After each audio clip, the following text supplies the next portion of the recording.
పెన్నులు పట్టాల్సిన చేతులతో గొడ్డలి పట్టించాడు ప్రిన్సిపల్.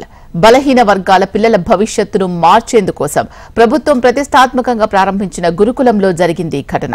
ఉదయం స్కూల్, సాయంత్రం పనులకు వెళ్తున్నారని గ్రహించిన ప్రభుత్వం వారి కోసం సంక్షేమ గురుకులాలు ప్రారంభించింది. అలాంటి గురుకులంలోనే విద్యార్థులతో వెట్టి చాకిరీ చేయించాడు. ఈ ఘటన భద్రాద్రి కొత్తగూడెం జిల్లా పాల్వంచ మండలం లక్ష్మీదేవిపల్లి బాలుర సాంఘిక సంక్షేమ గురుకుల కాలేజీలో జరిగింది. జాతీయ రహదారి పక్కనే ఉన్న గురుకుల ప్రహరీ గోడ వెంబడి చెట్లు భారీగా పెరిగాయి. గొడ్డళ్లు, కొడవళ్లను విద్యార్థులకిచ్చి వాటిని తొలగించమని చెప్పాడు. గత 4 రోజులుగా తరగతులకు వెళ్లకుండా గురుకులంలో విద్యార్థులతో ఇలాంటి పనులే చేయిస్తున్నారు అన్న ఆరోపణలున్నాయి.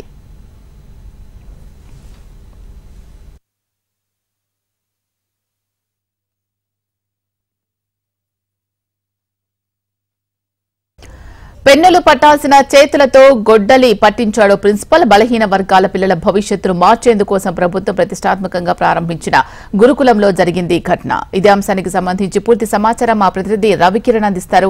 రవికిరణ్, ఈ ఘటన సంబంధించి ఆ బాలురు ఎటువంటి స్పందనను వ్యక్తం చేస్తున్నారు? ఎన్ని రోజులుగా జరుగుతోంది ఇది?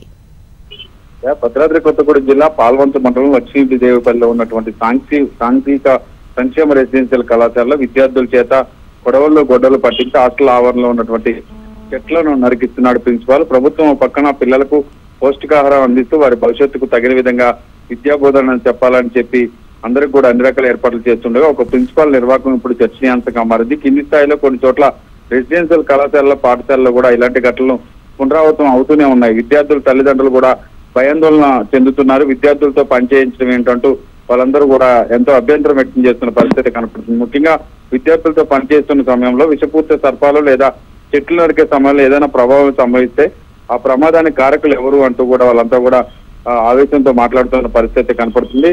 ఒక్కసారిగా 3 kV లైన్ సంబంధించి విద్యుత్ తీగలు కూడా ఉన్నా కూడా ఉపాధ్యాయులు చీమ కుట్టినంత కూడా ఆలోచన చేయకుండా విద్యార్థులతో చెట్లను నరికించడం, అలాగే గొడ్డలు పట్టుకున్న పరిశుభ్రాలన్నీ క్లీన్ చేయమని చెప్పడం కూడా ప్రస్తుతం విమర్శలకు తావిస్తుంది. సంబంధిత అధికారులు వివరణ కోరేందుకు ఎంత ప్రయత్నించినా కూడా ఉపాధ్యాయులకు ఒత్తాసు పలుకుతుండడం కూడా చర్చనీయాంశంగా మారింది.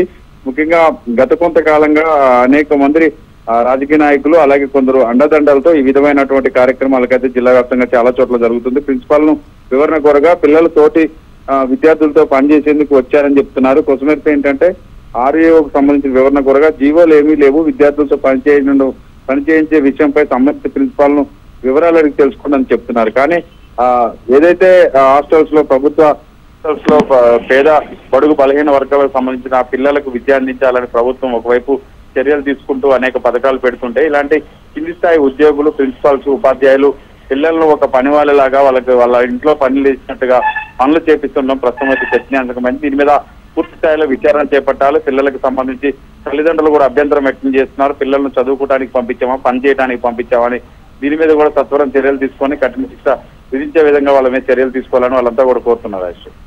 ఆ ప్రిన్సిపల్ దీనికి సమాధానం ఏం చెప్తూ ఉన్నాడు? గతంలో ఎప్పుడైనా ఇలాంటి ఘటన జరిగిందా? విద్యార్థులు ఏం చెప్తున్నారు దీనికి సంబంధించి?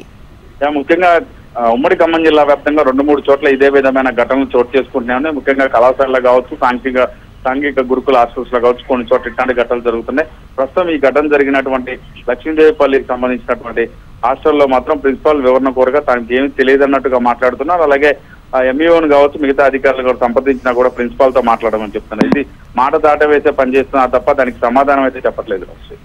Right, thank you Ravikiran.